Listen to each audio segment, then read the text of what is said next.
Muy buenos días, amados hermanos. Que el Señor me les bendiga en esta mañana preciosa que el Señor nos ha regalado para su gloria y para su honra. Sean todos bienvenidos. Quiero dar la cordial bienvenida también a las personas que nos están visitando por primera y segunda vez, que veo por ahí. Que el Señor me les bendiga. ¿Qué tal si le damos un fuerte aplauso a estas personas? Un gusto de que nos acompañen, un gusto de que estén con nosotros en esta hora. Hemos estado hablando, a excepción del domingo pasado, que era un culto especial de misiones, hemos estado conversando acerca del sufrimiento y también hablamos en el domingo antepasado acerca de Job. Estudiamos los primeros capítulos de Job y vimos cómo Job, siendo un hombre recto, temeroso y apartado del mal, nos dice la Escritura que Satanás lo pidió para arruinarlo, pero con el propósito de que él maldijera a Dios, con ese propósito. Job nunca supo qué estaba pasando. Y en su cosmovisión él pensaba, bueno, Dios me dio y Dios me quitó. Y de todas maneras él dijo, sea el nombre de Jehová bendito. Y la Escritura nos dice que a pesar de las pruebas, adoró a Dios. El primer conjunto de pruebas trata de quitarle a él todo lo que tenía. La Escritura nos dice que el mismo Satanás dice, ¿cómo voy a tocarlo si lo ha acercado a él y todo lo que tiene? Y hablamos de que el creyente tiene una cerca, probablemente una cerca de ángeles donde Satanás no puede tocarnos, a menos que nosotros abramos alguna puertita por ahí, o Dios, así por su soberanía, permita circunstancias en nuestra vida de habido algún propósito que nosotros no podemos entender. Y ese fue el caso de Job.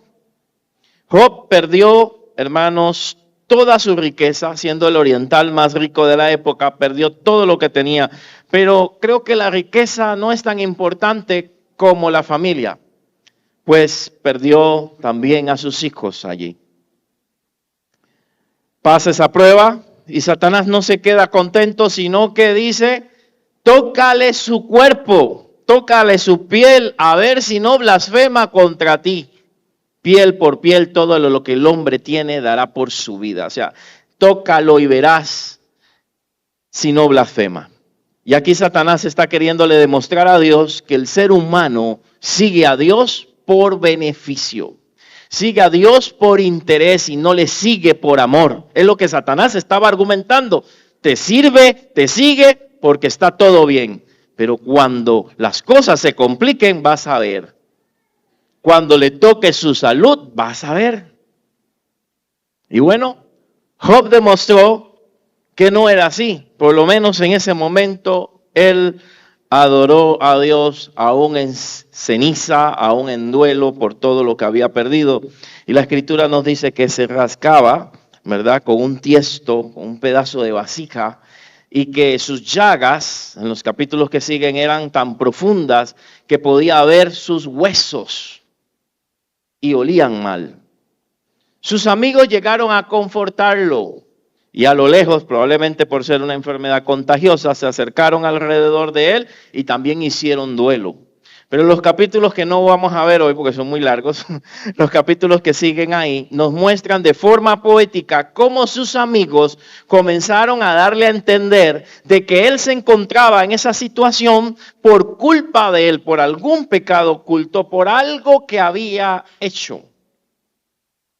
Les explicaba, ¿verdad?, que lamentablemente en la teología de las iglesias entre los años 70, 90, por ahí, se había metido mucho el tema de la guerra espiritual, el cual yo creo que Satanás es un ser que está activo, no está dormido, ataca, destruye, ¿verdad?, y si le permitimos nos afecta.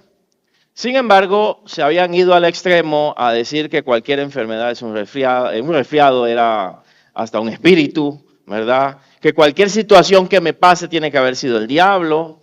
Y habían olvidado que nosotros también tenemos responsabilidad de muchas cosas de las que nos suceden.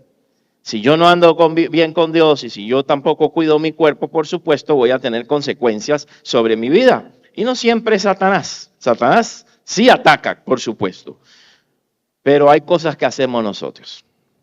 Se recuerdan al ciego de nacimiento, al cual los discípulos cuando lo vieron le preguntaron, Señor, Señor, ¿quién pecó, él o sus padres, para que haya nacido así? Y el Señor le dice, no es que haya pecado ni él ni sus padres, sino para que la gloria de Dios se manifieste en él. El sufrimiento no lo podemos simplificar nada más, hizo algo malo y lo está recibiendo. Hay casos de casos y Dios es soberano. Dios sanó a ese ciego, por supuesto, Jesús lo sanó. Y aquí Job está siendo probado. Job no tenía la ventaja que tiene usted y que tengo yo, de tener una Biblia, de saber que el diablo existe, de saber que hay pruebas, de saber que hay tentaciones. No, Job no sabía de la existencia de Satanás, no tenía esa teología. Todo lo que le estaba sucediendo, probablemente él decía, es Dios. Él no entendía, ni se le explicó, que es lo que vamos a hablar hoy. Ni Dios le explicó, mira, hijo mío, no me eche la culpa, es que un ser allá maligno te pidió y entonces, no. Él tenía que seguir a Dios por fe. No siempre necesitamos explicaciones de lo que está sucediendo. No siempre. La fe es caminar viendo al invisible, aunque yo no entienda lo que está sucediendo en mi vida. Quiero invitarle a que vayamos al capítulo 42. 42 de Job. Job 42. He titulado este tema de oídas. Y desde los capítulos 38 al 42 se viene haciendo una conclusión acerca de esta historia. Job 42. ¿Cuántos lo tienen? Voy a leerlo para ustedes. Por favor, sigan la lectura. Dice, respondió Job a Jehová y dijo, yo conozco que todo lo puedes y que no hay pensamiento que se esconda de ti. ¿Quién es el que oscurece el consejo sin entendimiento? Por tanto, yo hablaba lo que no entendía, cosas demasiado maravillosas para mí que yo no comprendía. Oye, te ruego y hablaré, te preguntaré y tú me enseñarás. De oídas te había oído, mas ahora mis ojos te ven. Por tanto me aborrezco y me arrepiento en polvo y ceniza. Y aconteció que después que habló Jehová estas palabras a Job, Jehová dijo a Elifaz temanita, un amigo, mi ira se encendió contra ti, tus dos compañeros, porque no habéis hablado de mí lo recto como mi siervo Job. Ahora pues tomáis 7 becerros, 7 carneros, e id a mi siervo Job y ofreced holocausto por ustedes. Y mi siervo Job orará por ustedes, porque de cierto a él atenderé para no trataros afrentosamente, por cuanto no habéis hablado de mí con rectitud, como mi siervo Job. Fueron pues Elifaz temanita, Bildad suita y Sofar namatita, e hicieron como Jehová les dijo, y Jehová aceptó la aflicción. Y cerramos con el 10. Y quitó Jehová la aflicción de Job cuando él hubo orado por sus amigos, y aumentó al doble todas las cosas que habían sido de Job. Amén.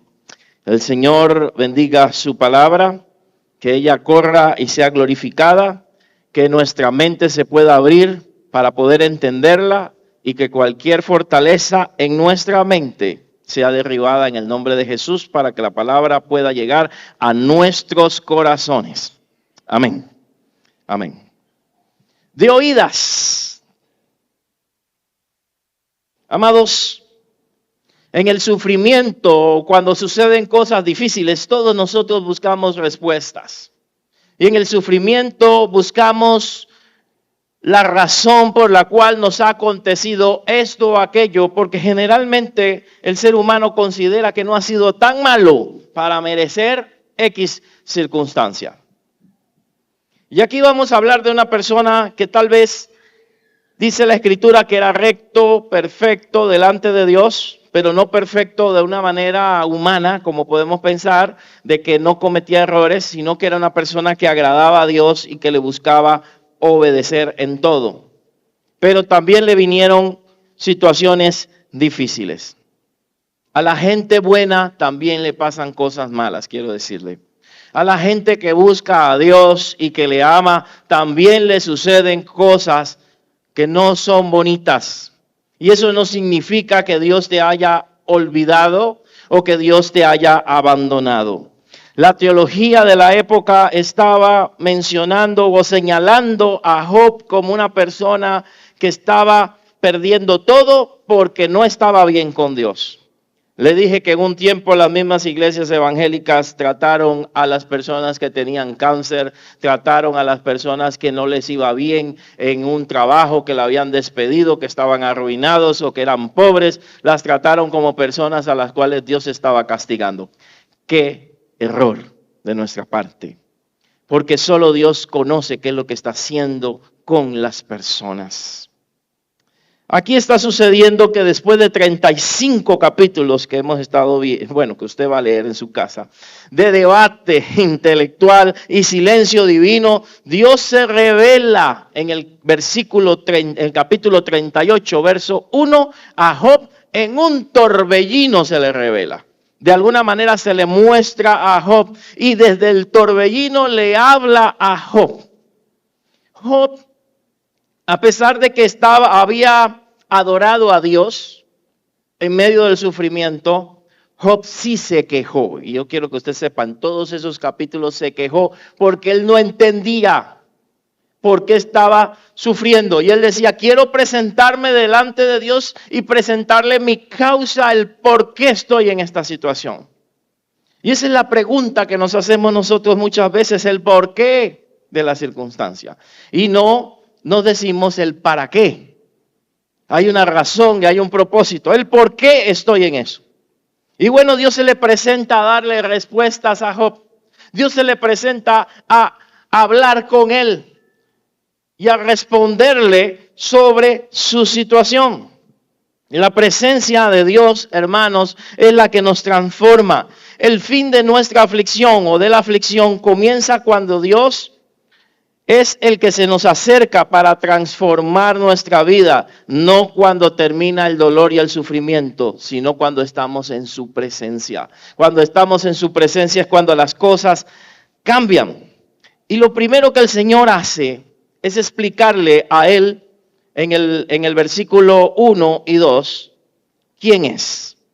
Capítulo 42, versículo 1 y 2. Respondió Job a Jehová y dijo, yo conozco que todo lo puedes. Después que Dios le dijo, mira, conoces cómo domino la creación, conoces cómo nacen los animales, conoces cómo gobierno las galaxias, por así decirlo, conoces eso. Y Job se queda anonadado del poder de Dios y no puede responderle. ¿Puedes altercar contra el Creador? ¿Sabes más que Él? Capítulo 38 en adelante, ahí Dios comienza a hablar con él. Y los capítulos anteriores.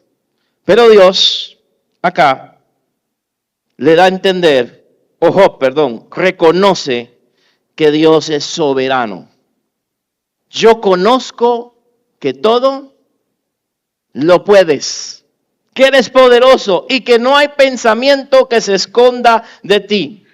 Cuando estamos sufriendo, pasando situaciones difíciles, una de las cosas que tenemos que reconocer es que Dios es soberano, que Dios está por encima de todo y que aunque yo no entienda lo que está pasando, Él tiene el control. Satanás no podía hacer más allá de lo que Dios permitió que hiciera con Job. No podía tocarlo y si lo tocaba, Él le ponía límites.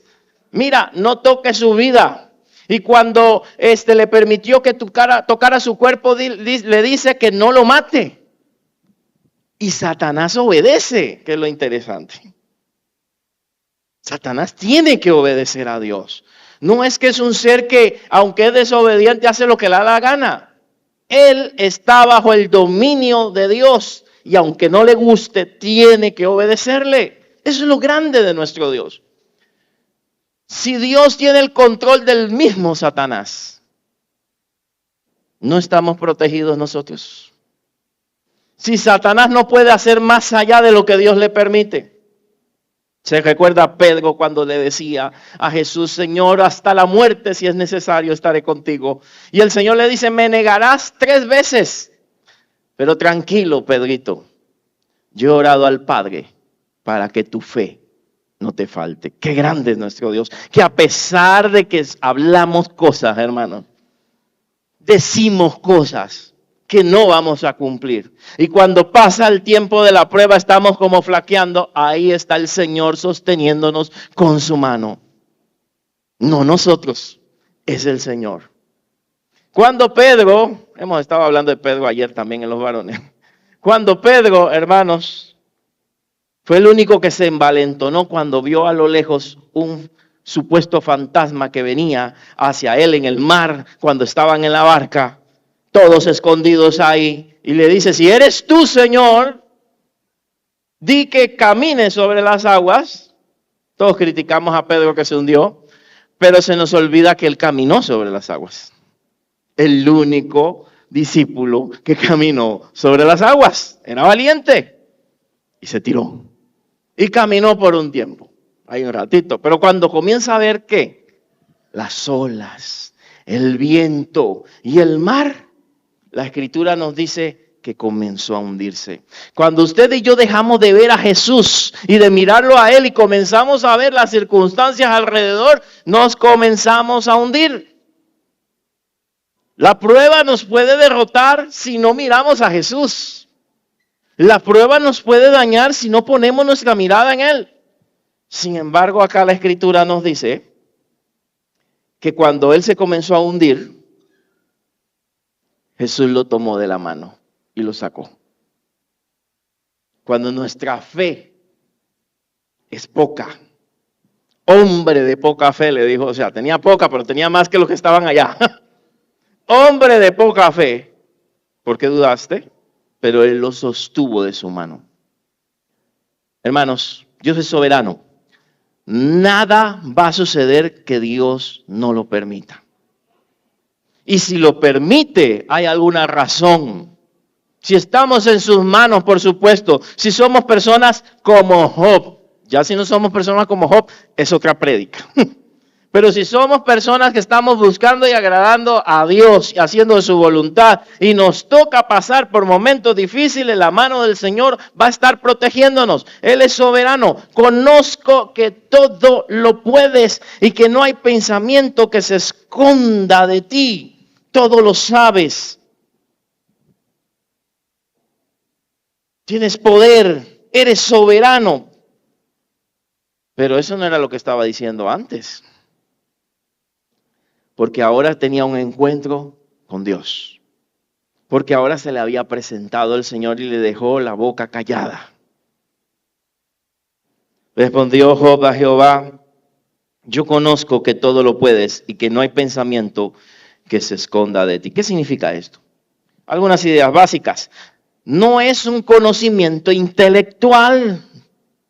No es que yo conozca a Dios nada más por lo que me han enseñado la iglesia, sea esta o sea de otro tipo. Y yo conozco a Dios por eso. No está hablando de ese conocimiento. Job conocía a Dios. Job se guardaba para Dios. Ve al capítulo 1. Job oraba por sus hijos por si acaso habían pecado. Tenía devoción. Pero Job no había tenido un encuentro con Dios. Y aquí podemos saber muchas personas que conocemos a Dios por lo que dice la Biblia, que no está mal, por lo que se predica en la iglesia, por lo que he oído de mis padres, porque lo que he oído de la religión, etcétera. Pero no he tenido un encuentro con Dios. Un encuentro real. Y es en los momentos difíciles es donde entendemos que Dios sana.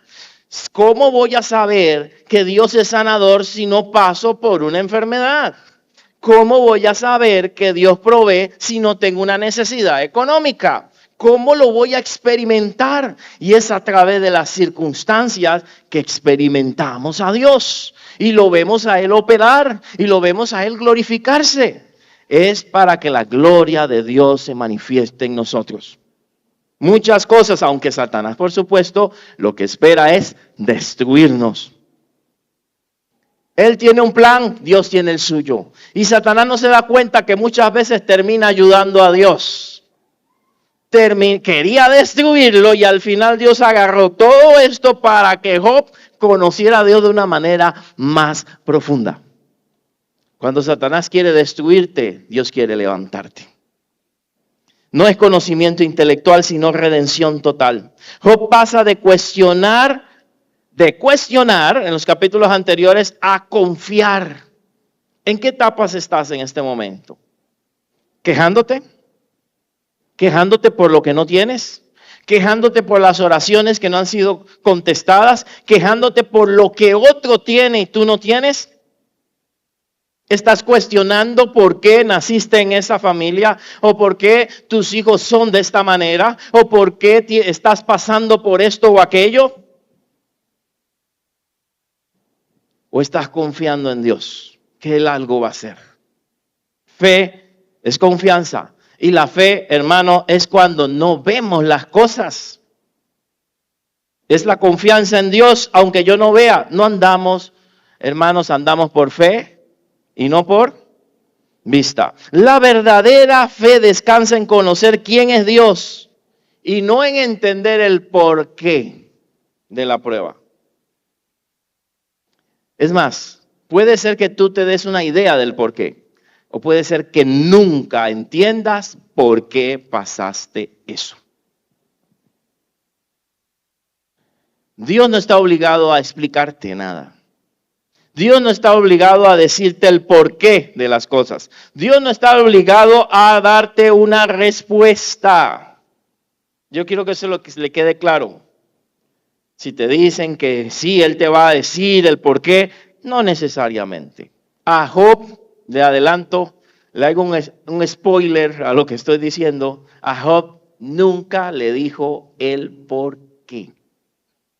Ni le dijo quién. No le dijo nada. Tal vez Job no iba a entender cómo un ángel estaba haciendo eso. No lo iba a comprender. Le omitió información. Solo él tenía que confiar en Él. Si usted tiene sus hijos pequeños y en sus hijos pequeños le preguntan algo, usted tal vez no le va a dar una respuesta muy filosófica, porque tal vez no la va a comprender. Pero usted le pide a él que confíe, que tenga confianza. ¿Que tenga confianza en quién? En su padre. Como aquel niño que tal vez necesita ser operado y lo llevan al cirujano. Y este niño ve todos estos aparatos y todas estas cosas que están ahí y agarra miedo. Pero si su padre está a la par, le agarra la mano, yo estoy contigo, confía. Tal vez él no entiende qué le van a hacer. Tal vez él no comprende la intervención quirúrgica que le tienen que realizar. Pero como su padre está ahí y me dice, confía, confía. Y listo, de que todo va a salir bien. Y que todo tiene un plan y un propósito. Tenemos, hermanos, que aprender a soltar el control.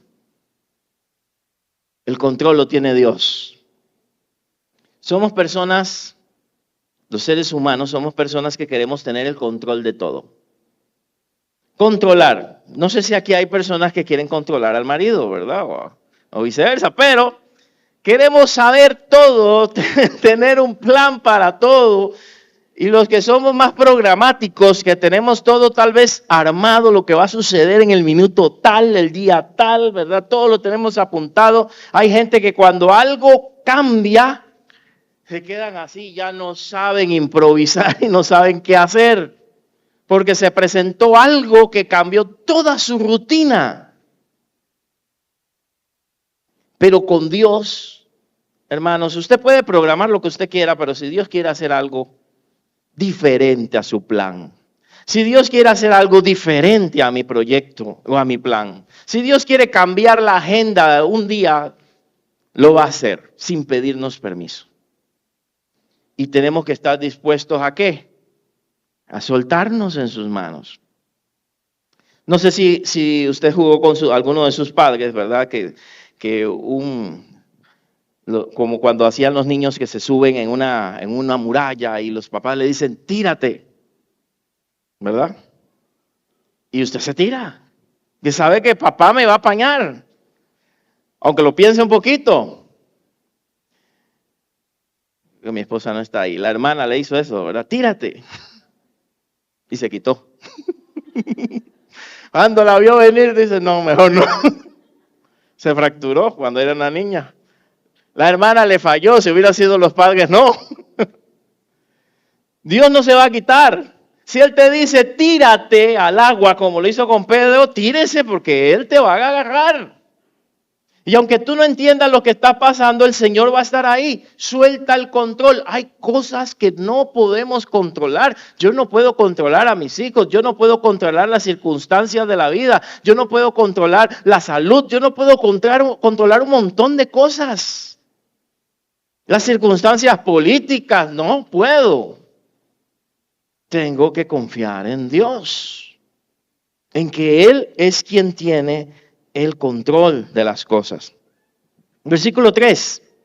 Es un poquito poético, vamos a tratar de explicarlo. Dice, ¿quién es el que oscurece el consejo sin entendimiento? O sea, que hace que no podamos entender las cosas.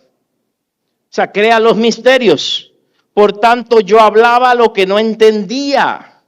Cosas demasiadas maravillosas para mí que yo no comprendía. ¿Qué cosas? Qué interesante que podamos estar hablando de Dios y no lo hayamos experimentado. Que podamos estar diciéndole a otro, mira, Dios te ama y yo todavía no me dejo amar por Dios. Que yo pueda decirle a alguien, Dios sana, y yo nunca he experimentado la sanidad de Dios. Yo hablaba cosas que no entendía. Tenemos nosotros que admitir que no entendemos muchas cosas. Y eso no es falta de fe, es realidad. Mi mente finita no puede comprender la grandeza de Dios. No lo podemos entender. Yo les he explicado en otras ocasiones que una de las pruebas que yo viví es la muerte de mi mamá a través del cáncer, recién convertido. Entonces eso fue una prueba bastante difícil porque pensé en devolverme. No, Dios me atrae hacia Él y esto es lo que obtengo, ¿verdad? Pero la mente de Dios es más grande. Su plan era otro y de esa manera utilizó eso para muchas cosas. Amados, somos ignorantes ante Dios y en la prueba no entendemos las cosas.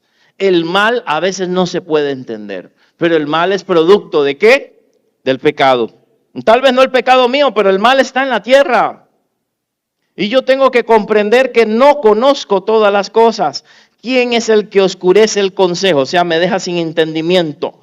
Por tanto, yo hablaba lo que no entendía, cosas demasiado maravillosas para mí que yo no comprendía. Hermanos, tengamos una relación con Dios. Dios nos invita a tener un encuentro con Él. No es teoría nada más. Ahora yo no estoy hablando de experiencias sobrenaturales y esas cosas. No estoy hablando de eso. Tenemos que tener un encuentro con Dios real. Tenemos que aprender quién es Dios. No es solamente conocimientos. Que esos conocimientos bajen aquí, al corazón. Y que realmente tengamos una relación con Dios. Realmente yo sepa que Dios existe. Realmente yo pueda experimentar a Dios en la oración. Yo pueda experimentar a Dios cuando le estoy pidiendo algo y Él me responde porque yo lo he conocido.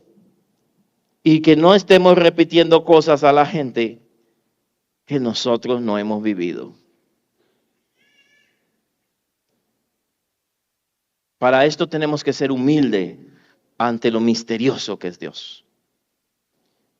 Por más, hermanos, que yo estudie teología e intento estudiar, cada día, como dice el filósofo, cada día me doy cuenta que no sé nada.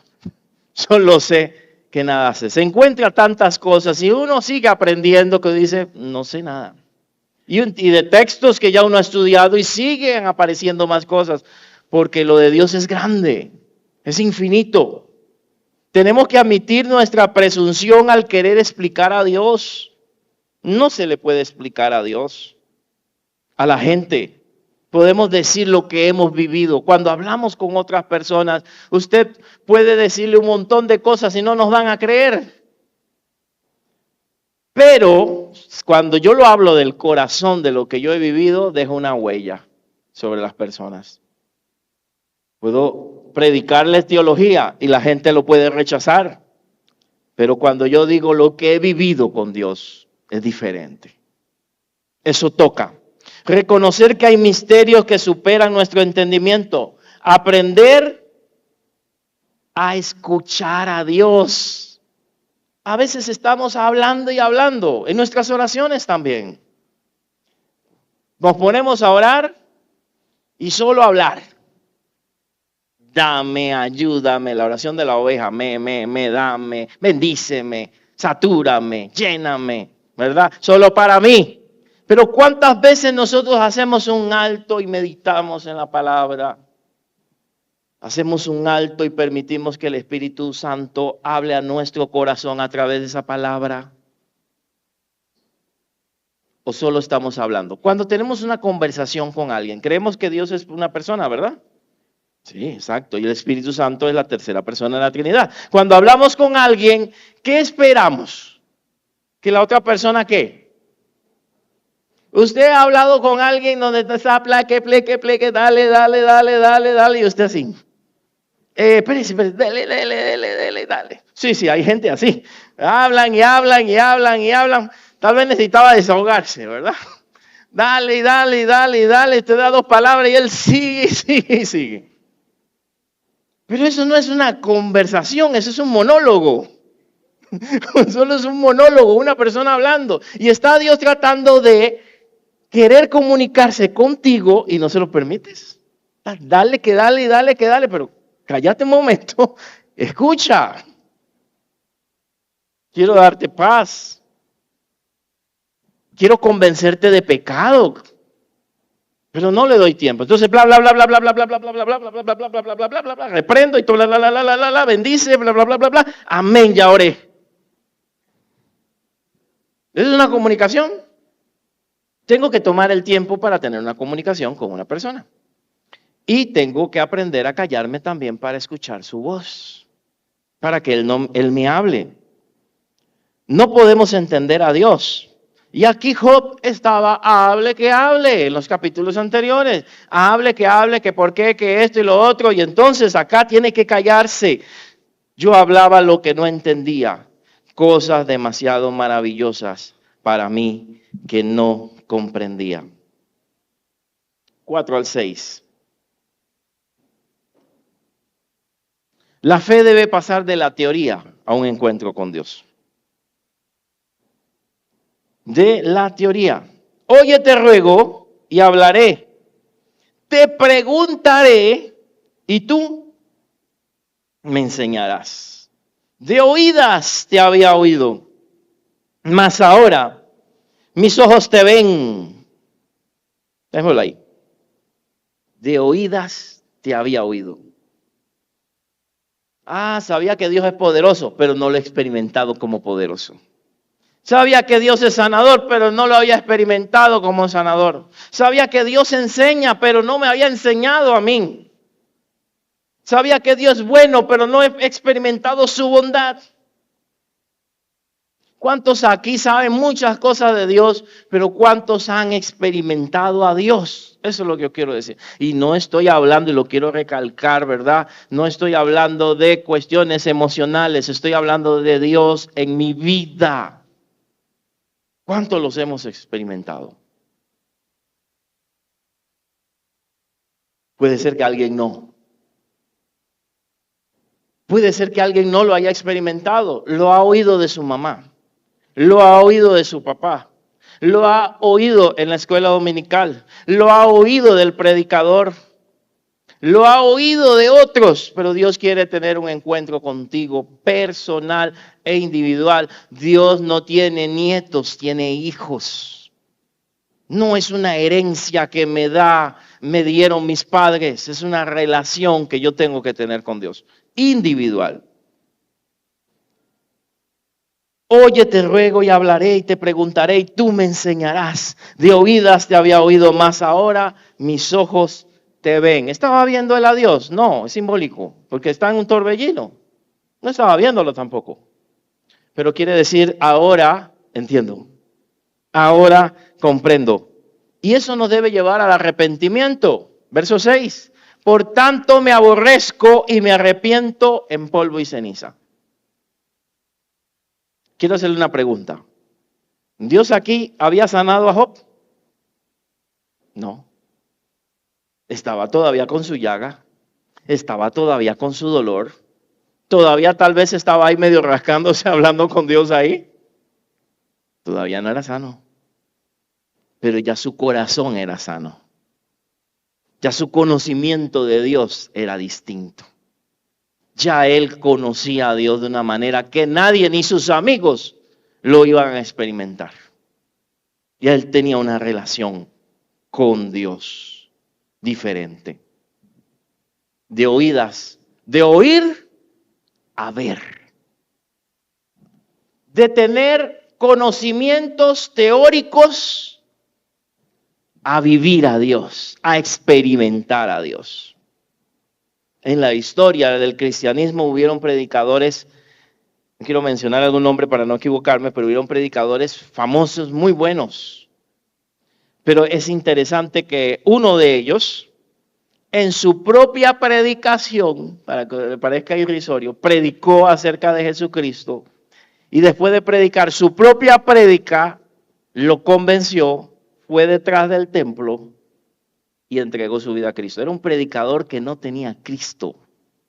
Y desde ahí Dios comenzó a usarlo grandemente en avivamientos muy interesantes. Creo que es Wesley, hay que rectificarlo. Amados, el que yo haga cosas en la iglesia no significa que haya tenido un encuentro con Dios. El que tenga un cargo no significa que yo tenga un encuentro con Dios. El que venga a la iglesia no significa que yo tenga un encuentro con Dios. Solo Dios y tú lo saben. Necesitamos tener un encuentro con Él. De oídas a la visión. La fe heredada es información nada más. La fe vivida es intimidad. Job pasó de conocer doctrinas, porque hay gente que conoce doctrinas de iglesias y se las saben, reglamentos y todo, pero no han experimentado a Dios. El sufrimiento fue ese catalizador para la transformación de Job. Dios usó el sufrimiento para que Job pudiera conocerle realmente. ¿Qué Dios puede usar en tu vida para que tú le conozcas? Es más, muchos de nosotros hemos venido a Cristo en medio de situaciones difíciles. No todos, pero muchos hemos venido a Cristo por momentos difíciles. Quiero ir concluyendo, pero de verdad. Bueno, no voy a concluir para no pecar. Todavía no, hermanos. Todavía voy a disertar largamente, decía Pablo, ¿verdad? La intercesión, hermanos, y el perdón son la llave de la libertad. Y va a sonar rarísimo, pero esto tiene base también en el Nuevo Testamento. Dios no lo sanó a él inmediatamente. ¿Por qué? Era una prueba, pero Job en el camino, su corazón se lastimó.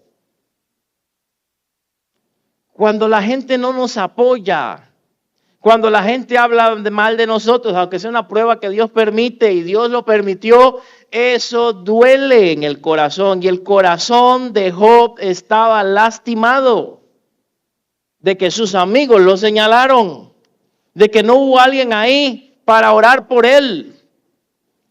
Y como le he dicho, no es para que, hermanos, yo tuve una necesidad y una situación, a todos nos puede pasar en algún momento, y nadie estuvo ahí. Y no estuvo la iglesia, y no estuvo el pastor, y no estuvo la hermana tal. Tal vez estuvo 99 veces, pero el día que no estuvo ya es malo. Así somos. No estuvo conmigo. Y entonces Dios tiene que trabajar con él. Verso 7. Aconteció que después que Jehová habló estas palabras, entonces le habla a uno de los amigos de Job y dice que está molesto con él porque no habló bien delante de Job. Pero yo quiero adelantarme un poquito. Ellos tienen que ir a pedirle, o sea, tienen que humillarse ante Job y pedirle que Job ore por ellos para que no le viniera un mal. Oiga, pero Job todavía está enfermo. Un enfermo orando por los que están sanos para que no les viniera algo difícil. Y ellos tenían que humillarse ante Job. Job, Dios nos dijo que tenemos que pedirte disculpas, perdón. Ora por nosotros para que Dios nos perdone. Los está humillando porque ellos no hicieron su trabajo. Amados, cuando alguien sufre, tenemos un trabajo que hacer. De apoyar, de animar, de orar por esa persona. No de criticar, no de señalar y no de juzgar. Porque cuando hacemos eso con un siervo de Dios, te metes en un problema. Te metes en un problema grandísimo. Y ellos tienen que pedir perdón para que no les venga cosas por las cosas que estaban hablando. Y estaban diciendo que Job andaba mal. Así que tenían que retractarse. ¿Qué sucede aquí, hermanos? Bueno, Dios en su misericordia, en el verso 9, fueron pues Elifaz temanita, Bildad suita y Sofar, toda esa gente, hermanos, todos terminan en Ita. E hicieron como Jehová les dijo, y Jehová aceptó la oración de Job, pero todavía no se cura. Todavía no se cura. Y bueno, en ese momento.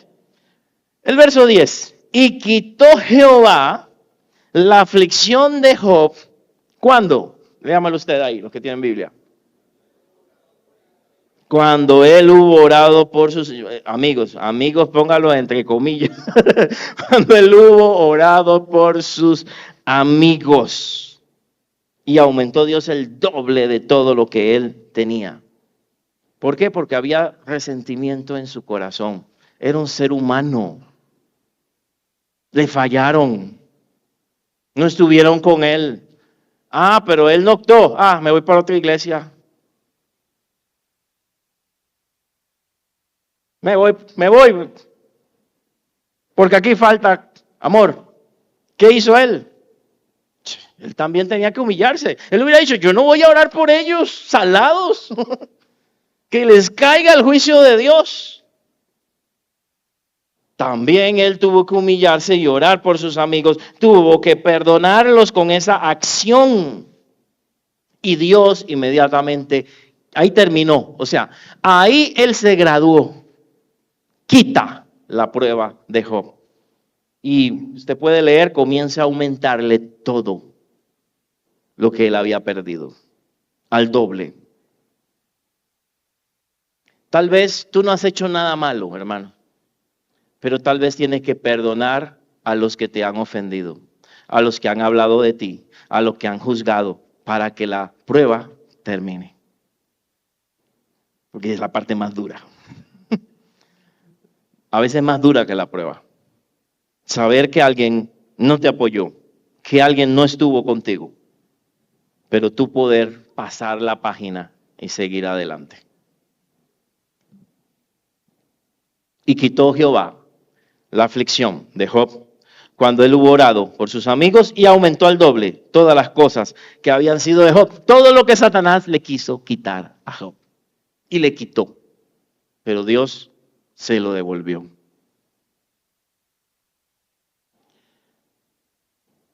El perdón es la llave de la liberación. Pero yo no hice nada. Hay que perdonar aunque no hayas hecho nada. Porque en el fondo del corazón, el corazón se lastima. Confesaos vuestras ofensas unos a otros y orad unos por los otros. ¿Para qué? ¿Qué dice el texto ahí? No lo estoy inventando yo. Para ser sanado, probablemente está hablando física y espiritualmente porque ahí habla el contexto de enfermos. Para ser sanado hay que orar los unos por los otros, confesar, mirad, te hice esto, te afecté, te dañé. También el otro confesarlo y sanarnos los dos para que venga la sanidad. No es que la otra persona que me ofendió es la que tiene que pedirme perdón. No, unos a otros. Eso es lo bíblico. Confesados unos a los otros y orad unos por otros para que seáis sanados. La oración del justo puede mucho. Eso es madurez.